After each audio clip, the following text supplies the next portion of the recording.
U.S. President Barack Obama says that a new chapter has opened in Washington's ties with Cuba. Today, the United States of America is changing its relationship with the people of Cuba. In the most significant changes in our policy in more than 50 years, we will end an outdated approach that for decades has failed to advance our interests, and instead, we will begin to normalize relations between our two countries. First, I've instructed Secretary Kerry to immediately begin discussions with Cuba to reestablish diplomatic relations that have been severed since January of 1961.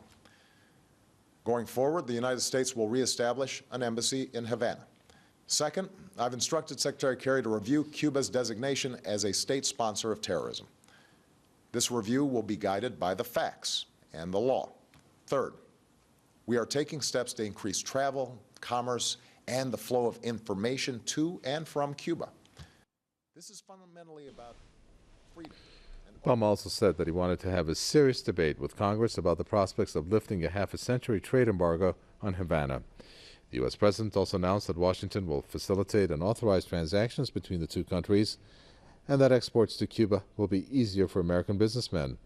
He said that the U.S. will significantly increase the amount of money that can be sent to Cuba. The announcement comes amid a series of new confidence-building measures between the longtime foes, including the release of American prisoner Alan Gross and another American spy, as well as the release of 3 Cubans jailed in the U.S.